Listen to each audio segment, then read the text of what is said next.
with South Korea. That's due to happen at some point next month, but potentially to sit down and negotiate with the Americans. Now, if you think about it, this is a very long way away from the speeches Donald Trump was giving just a few months ago about how he saw North Korea. North Korea best not make any more threats to the United States. They will be met with fire and fury like the world has never seen. He has been very threatening, beyond a normal statement. And as I said, they will be met with fire, fury, and frankly power, the likes of which this world has never seen before. Thank you. Wow. Well, when he said that, the whole world said the president is making a terrible mistake. He'll lead us to World War III. He's a madman. He then went on to address the United Nations General Assembly on this subject.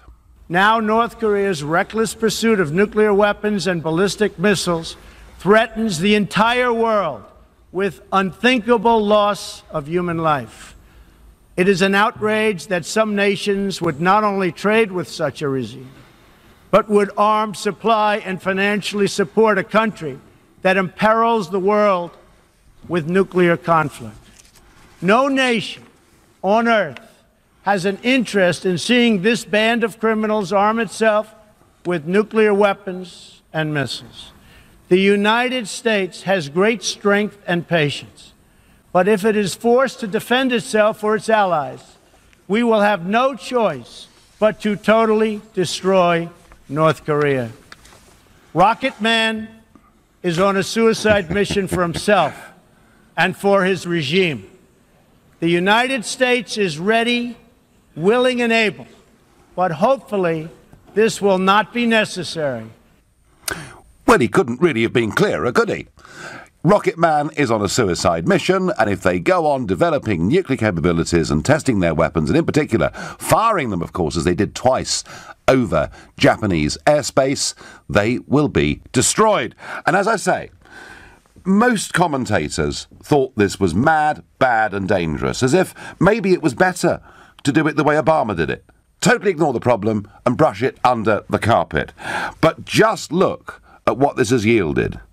You know, he said one day, my button is bigger than Kim Jong-un's, which, of course, everyone took the mickey out of. But just see where this has led.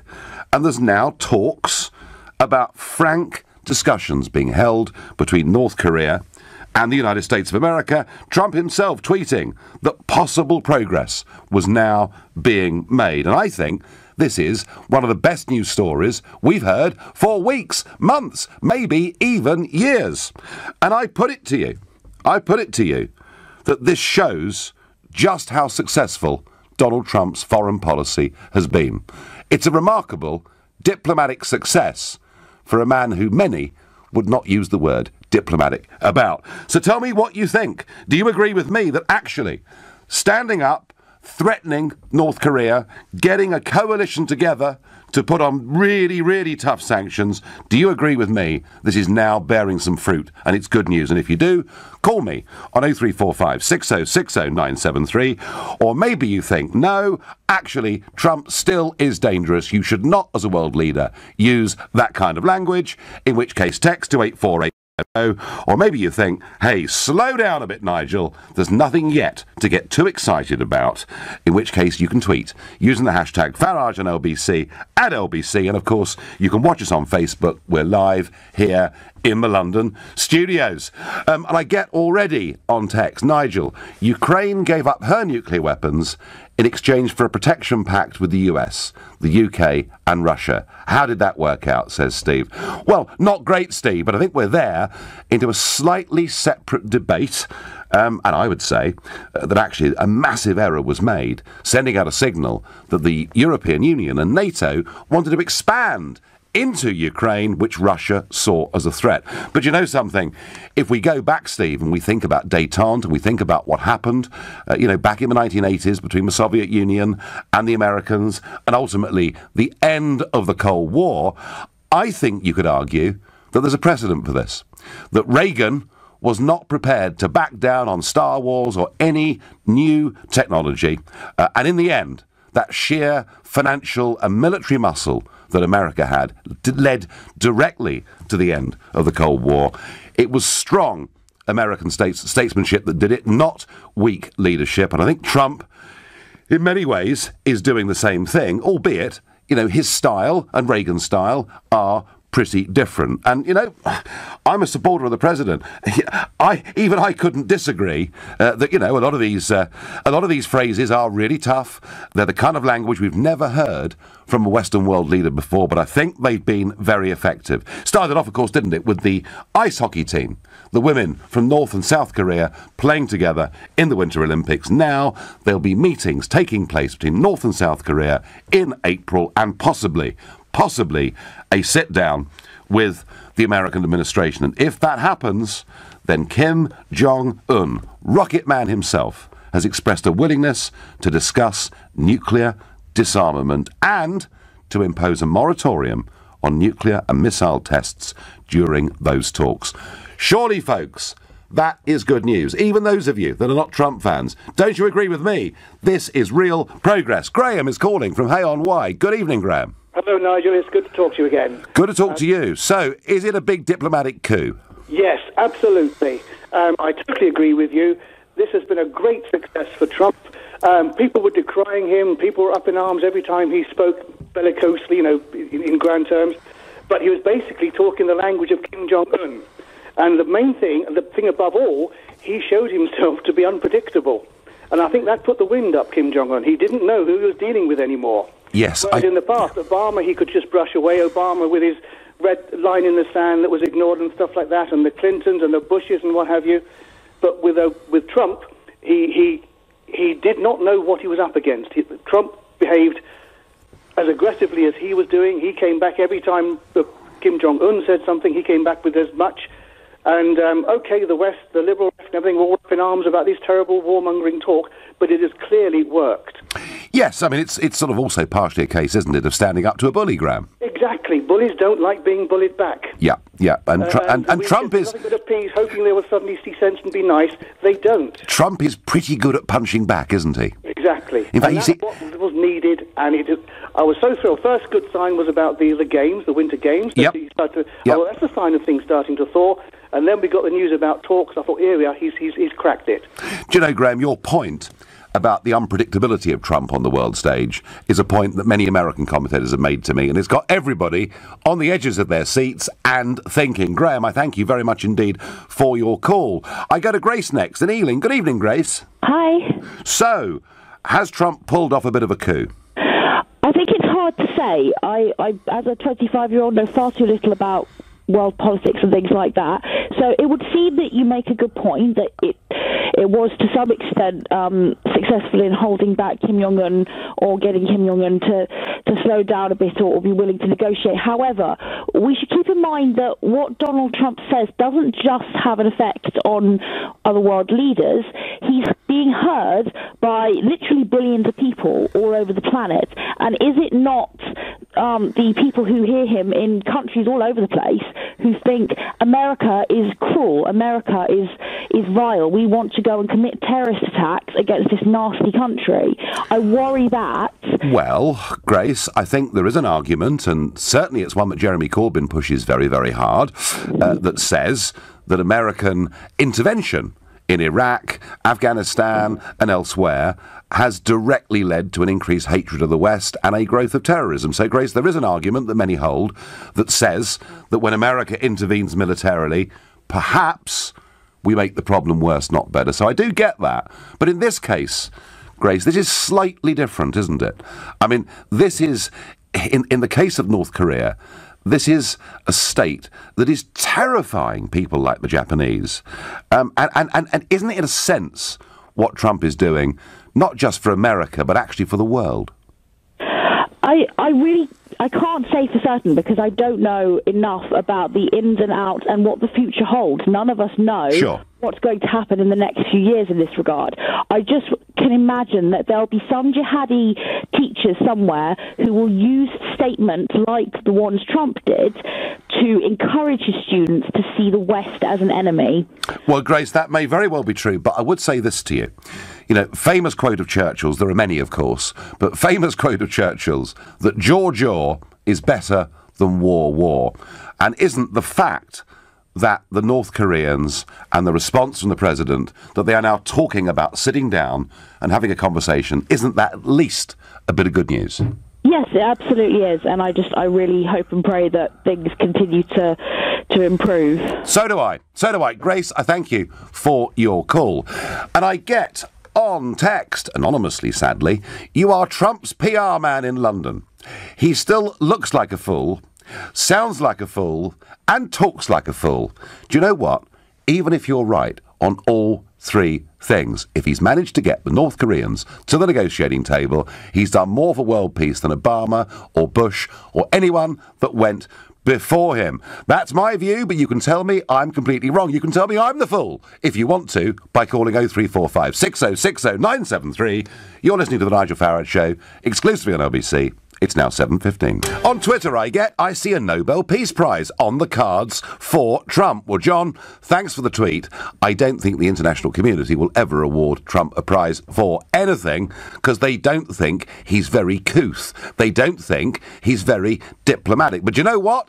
If he gets the North Koreans round that table, they start having these conversations and there is a level of nuclear disarmament, it will be a world-changing event.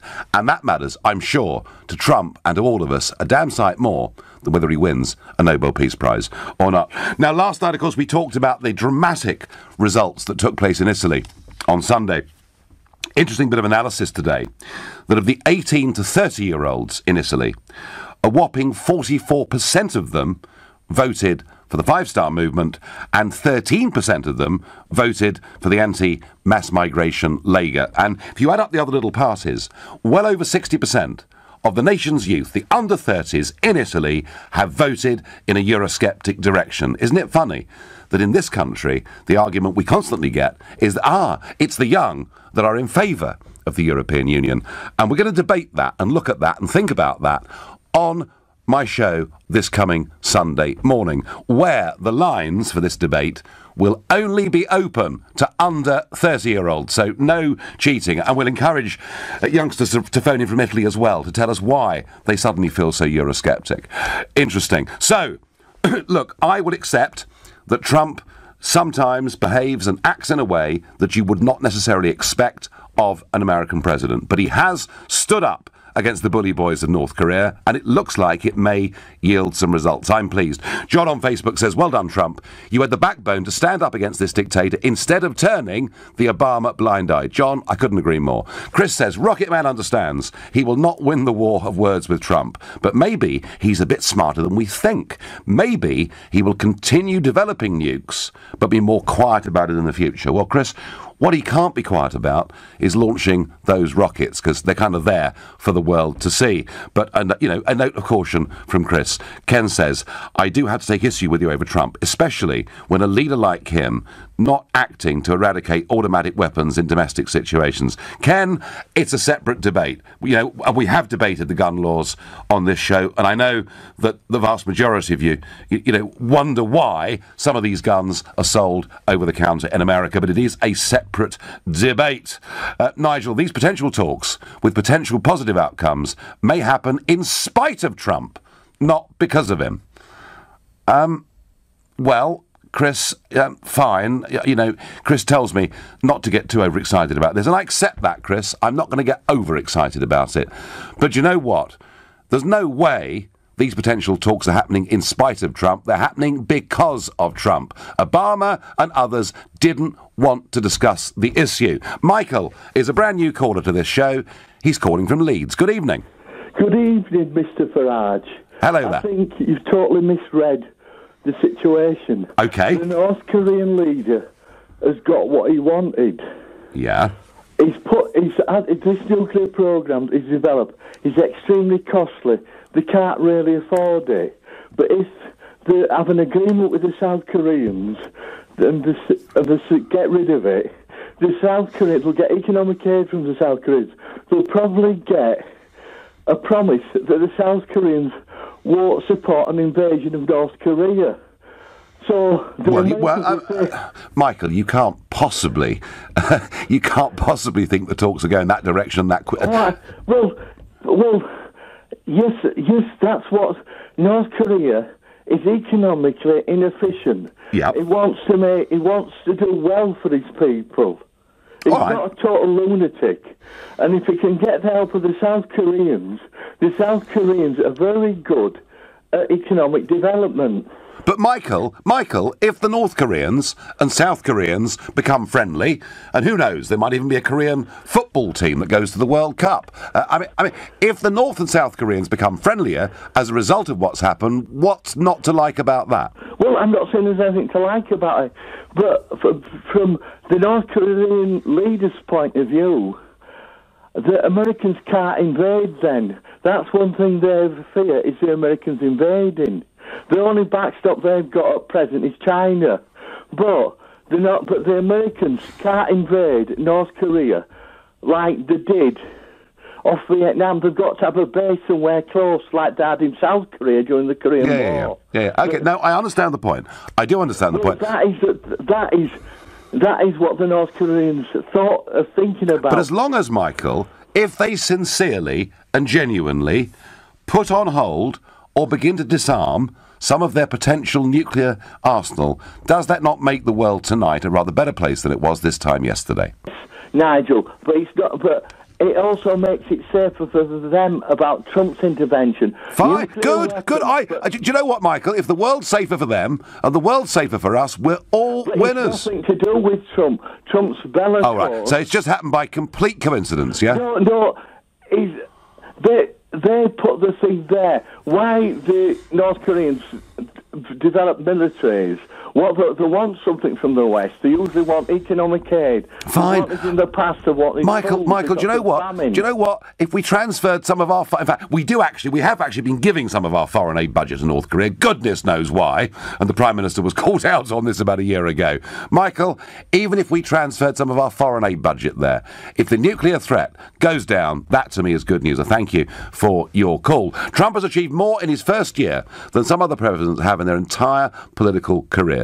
Those who dislike Trump still won't admit that, like him or not, he is achieving great things. This is great news for all of us, says Stephen on Twitter. Ron is a brand new caller to the show from Vauxhall in South London. Good evening.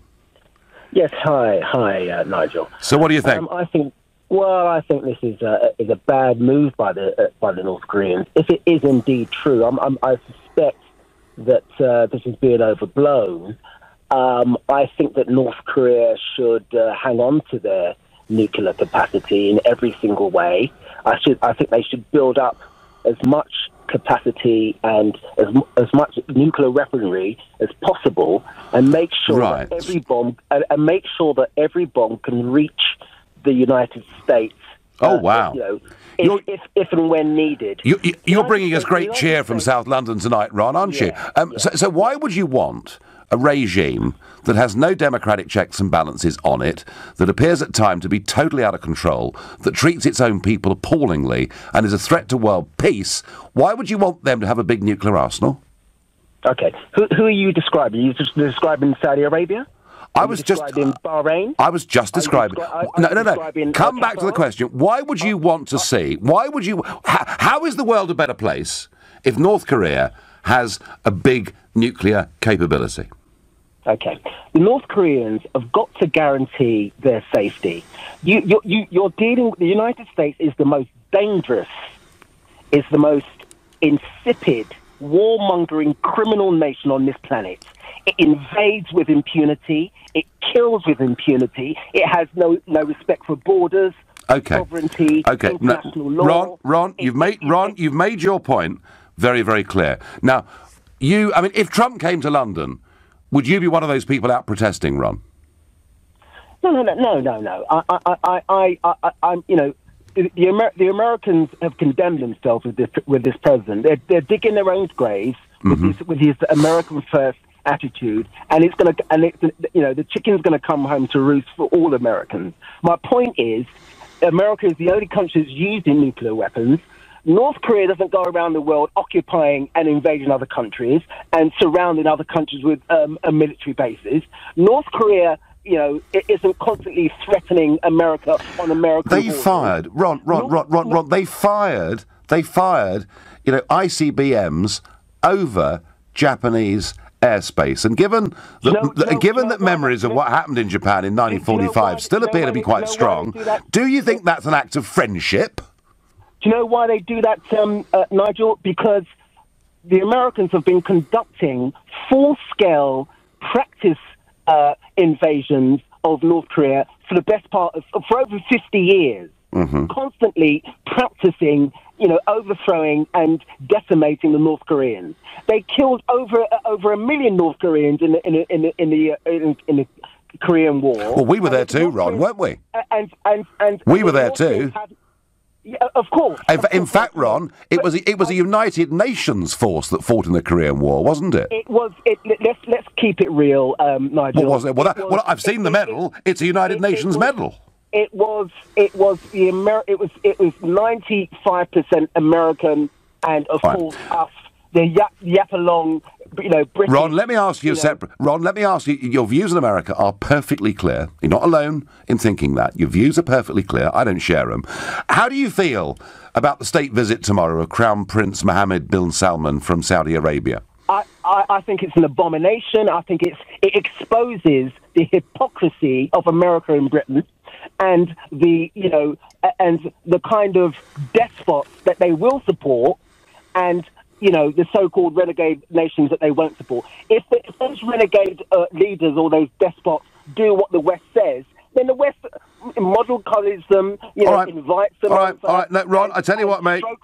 I tell you what, you are very, very consistent, and I thank you for coming on LBC and giving your views. And so tomorrow, we've got the Saudi Arabian Crown Prince coming to London, trying to broaden the relationship between the two countries, talking particularly about security, defence, and of course, we'll be keen to sell them as many aeroplanes as we can.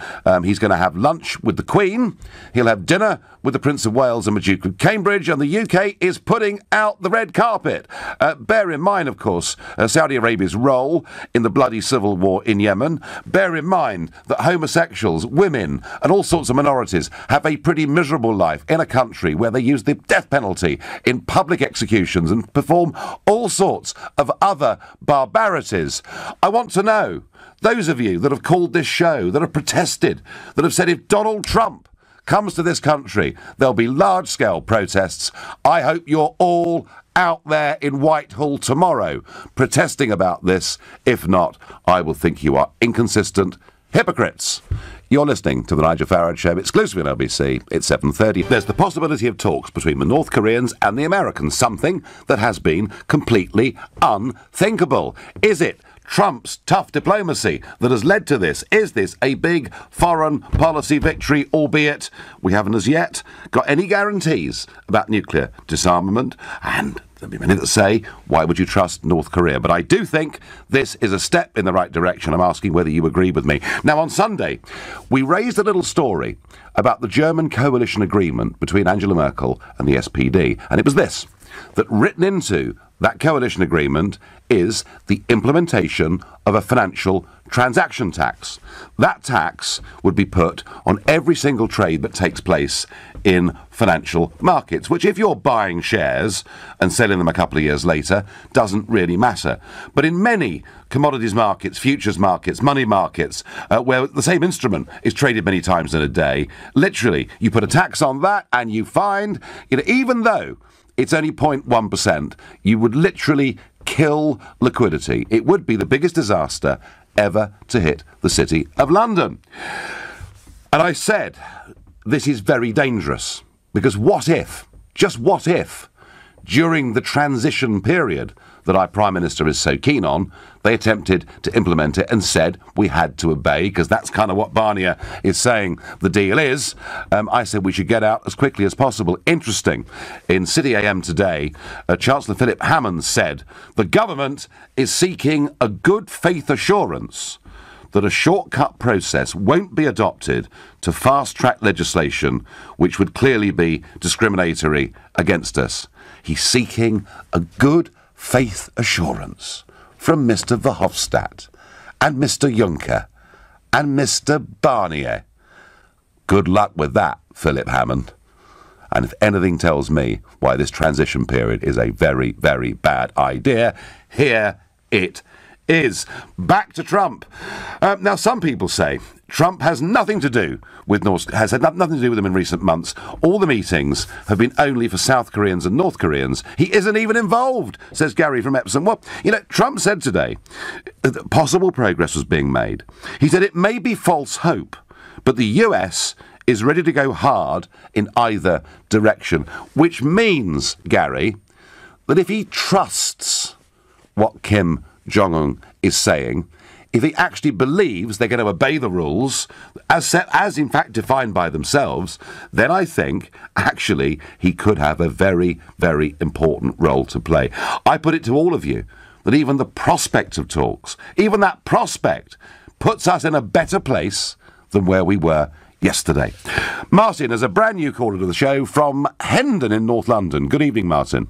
Hi, good evening, Nigel. First time caller. Welcome to the show. Welcome to the. So, is this a diplomatic triumph for Trump, or is it just is the whole thing nonsense, Martin? Trump ain't got nothing to do with it. To me, that North Korean man, yeah. To be honest, I'm not scared of him at all. That man just want to protect his country, so anybody invade, he can protect them. Simple as that.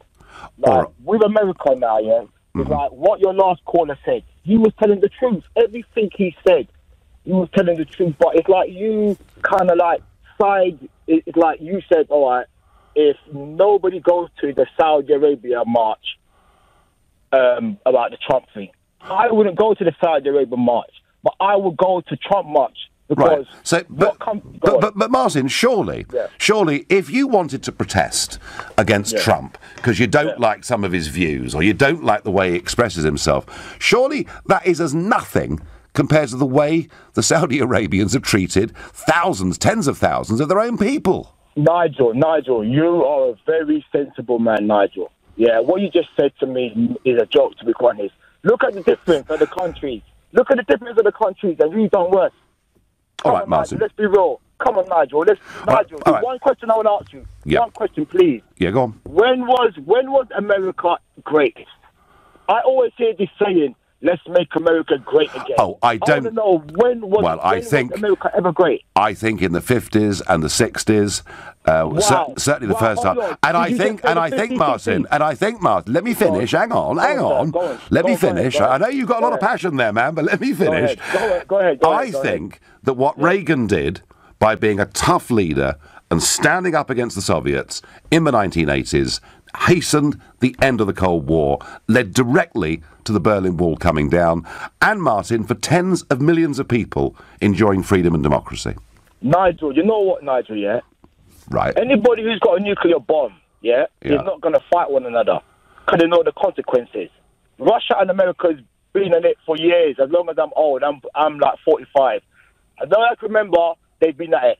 No one with nuclear bombs is going to ever fight one another. Provided, provided, Martin, they're rational, you're absolutely right. I think one of the fears that a lot of international commentators have got is they've genuinely questioned whether Kim Jong-un is rational. Though I know some callers to this show question whether Trump is rational, but I think he is. Nigel, sorry, Nigel, one little tiny thing, yeah? You said the 50s and the 60s, yeah?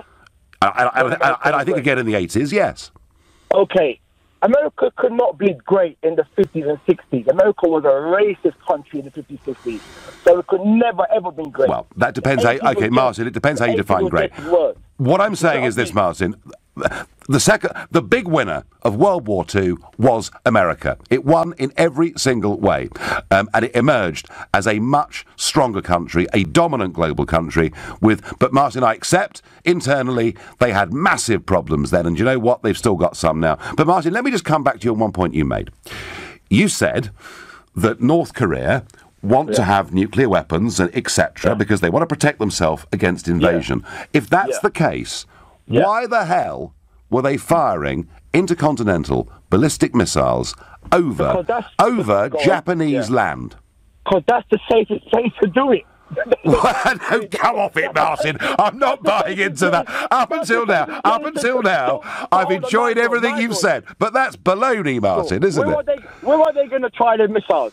Everybody's got to test their missiles. Martin, you are an apologist for the North Korean regime, aren't you? Listen, where do America test their missiles, Nigel? Where do England test? They have to test them somewhere. Yeah, but not by firing it over territory of a country that was ravaged by 2 horrendous nuclear bombs, albeit with much justification, back in 1945. One thing about what I did hate what Trump said, yeah? How he was saying, anyhow, like he was sent over a bomb, he was flatten the country, they will never see nothing like it. Yep. So, okay, this man's a dictator. Look how many millions of people who ain't got nothing to do with it. And this man said he's going to flatten the country. Come on, Nigel. All right. You can't be talking like that as a world leader. All right. I tell you what, Martin. Sorry. Martin, is there anything, Martin, is there any one single thing that Trump has done since he got elected that you approve of? You know what? I'm waiting. I tell you what, Martin. I tell you what. Listen. I've given you, Martin. I've given you a very long run. Madness. I know, because Nigel, thank you for that. I don't know. I tell you what, Martin, I'm going to do. As you're a first-time caller to this show, and as you're a great sport and a lot of fun, I'm going to let you think about that one good thing Trump may have done. And if you find it, ring me back. Martin from Hendon, new caller to the show. Great fun. Thank you very much indeed. Our government are disgusting for rolling out the red carpet for Saudi leaders. Vile, backwards nation. My grandfather, who fought in Burma, would be distraught that our government are supporting this regime. Makes me ashamed of our country. So I think, there is going to be some criticism of this visit, of the red carpet being rolled out, the Queen, the Prince of Wales, etc., having lunches and dinners with the Crown Prince. But I wonder how big the protests will be tomorrow. I don't know, 50 people? Perhaps 100, and yet, whenever we talk about Donald Trump coming to this country, the Mayor of London and others are talking about putting hundreds of thousands on the street, and I think that simply is double standards. I get from Neil, we've seen this movie before. North Korea are stalling to buy time to do what they really want to. Finesse guidance systems and final phase tech. They are experts at double dealing, and now is no exception. Trump is just the latest US president to fall for it. Neil, I tell you what, if Donald Trump places his faith in this man, and if he begins at any moment to think that that trust has been betrayed, he will drop him like a stone. And at least, Neil, at least he's tried to confront the menace of North Korea developing nuclear weapons. The previous presidents did and said nothing at all. You're listening to the Nigel Farage Show, exclusive in OBC. It's now 7:45. The North Korean leader, Kim Jong-un, is said now to be open to having frank discussions with the United States of America. And Trump in return has said this is possible progress. I think this is a step in the right direction and shows that Trump's foreign policy is working. But it's for you to agree or disagree with me. Ken on Facebook says, North Korea are unpredictable. Don't be fooled. No, Ken, we've had others talking about double dealing, and I'm sure the Trump administration will not be fooled. But surely, folks, it is a step in the right direction, and it says that this man, who maybe speaks and acts on the world stage in a way you wouldn't expect American presidents to do so, but perhaps it goes to show that it's really rather effective. Grant is calling from Charlton. Good evening, Grant. Hi, Nigel. First off, unlike your previous caller who couldn't think of any good thing Trump has done, yes, I'm actually huge supporter of Trump's. During the election, during the campaign and the election and everything, and I still am, and I'm a big supporter of yours, and I'm a Brexiteer. That tells you everything. But right. in terms of America's policy towards North Korea, I can never be in support of. America is the biggest bully the world has ever known. I'm not the American people, the American government, the American military-industrial complex is just shockingly shameful. You know, what's going on is this, it's in spite of Trump. Whether Obama was cool on Kim Jong-un or Trump is hotter, that's not the thing. Any American government that comes would always be the same in terms of the domination of the world. And look at what they're trying to do to Russia. Very soon, the MSM, the mainstream media, will convince people it makes sense to go to war with Russia. The hubris. Well, Grant, I have to say that some of the, look, a lot of things that Russia does and the way they behave and poisoning people on our streets and all the rest of it is pretty reprehensible. But you're right. It's as if the liberal media and the established politicians have got Russia there as their enemy, because they need to have an enemy to feel good about themselves, and that's dangerous. But Grant, when you talk about America, I would agree with you that there's been a lot of American foreign policy and intervention that I've disagreed with, and I think frankly, we followed America into things that have been a mistake over the course of the last few years. And one of the things that Harold Wilson, Grant, should be remembered for is that in 1966, the American president, Lyndon Johnson, walked up Downing Street and said to Wilson, we've got a special relationship. That means you must send troops to fight in Vietnam. And Wilson said no. So we should not always follow what America does. But do you not think that at least the idea, Grant, of the two sides perhaps sitting down to talk about things and maybe even discussing a reduction of nuclear weapons, isn't that at least a good thing?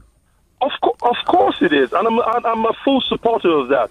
I'm a full supporter. It makes sense because remember they're supposed to be one people anyway, culturally, ethnically, and everything. Yeah. But what I'm trying to say to you is, when you look at, we're talking about, we can't dodge this in about American government, not America. I like to make this distinction.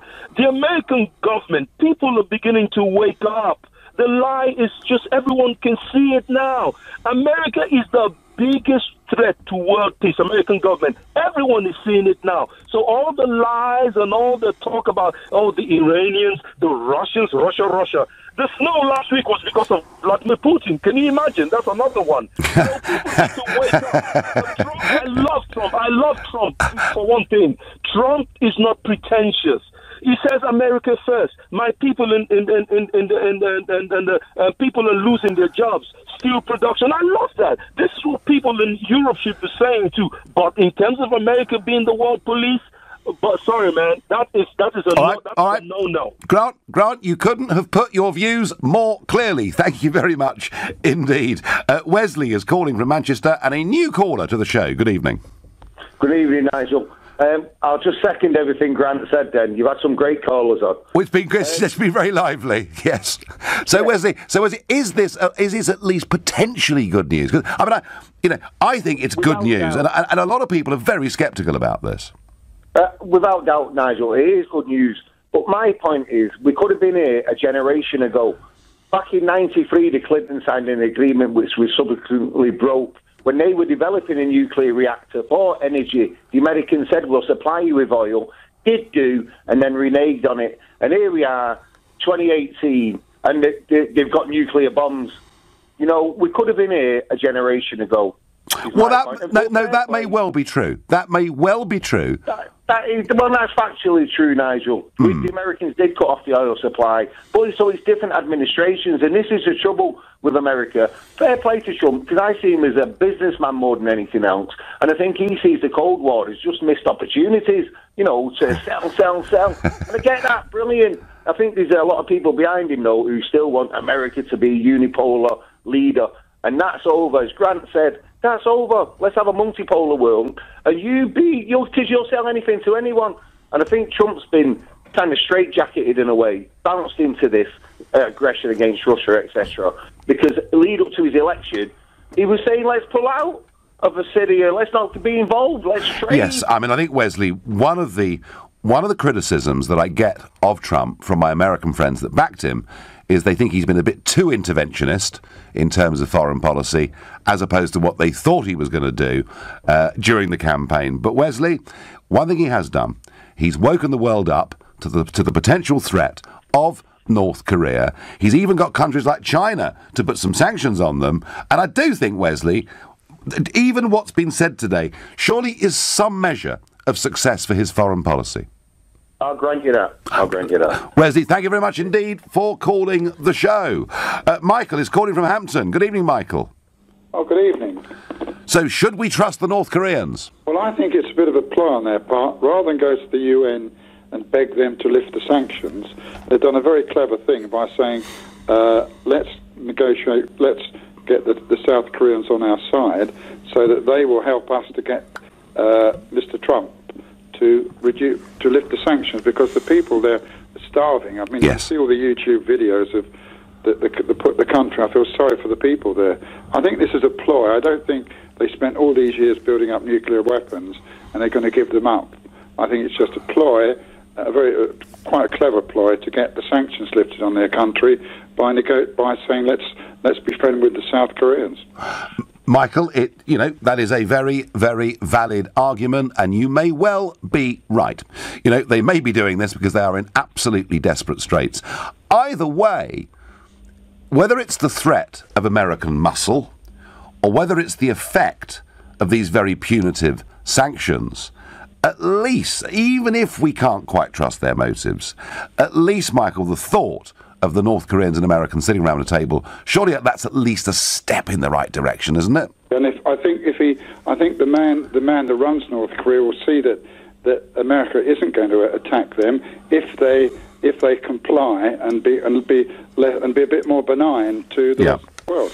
Yeah, well, Michael, let's see. We're in for some very interesting times. I think it's a good development, but you're probably right in terms of trust. Now, earlier on tonight, during this debate we've been having on Trump's foreign policy and following this announcement that the North Korean leader Kim Jong-un has expressed a willingness to discuss nuclear disarmament, I've been saying since the top of the hour that I think it's a huge success. Now, a lot of you disagreed, one or two very heatedly. And I challenged Martin in Hendon, who was a brand new caller to the show. I said, and he really had a go. I said, right, OK, Martin, can you come up with one positive thing Trump has done? And this is what he said. Is there anything, Martin, is there any one single thing that Trump has done since he got elected that you approve of? You know what? I tell you what, Martin, listen, as you're a first-time caller to this show, and as you're a great sport and a lot of fun, I'm going to let you think about that one good thing Trump may have done, and if you find it, ring me back. Right, well, we have got Martin from Hendon back on the line. So, you've had 15 minutes, Martin, to work it out. Is there any one good thing Trump has done since he was elected? He ain't done nothing. I can't think of anything. I can't think of nothing he's done where I can say, okay. Look, Nigel, you see, the only way Trump will win a Nobel Peace Prize, the only way is if he bans all guns in America. Well, Martin, now, Martin, you are broadening this out now. But, Martin, I tell you what, I'm going to ask you one last quick question. Go on, mate, go on. If the North Koreans and the Americans sit round the table and talk, isn't that at least some progress? Yeah, right, there we are. No, that's it. I've actually got you to say something positive. It took me 20 minutes. We've got there. Martin, thank you very much indeed for ringing in and for being a great sport. You've been listening to the Nigel Farage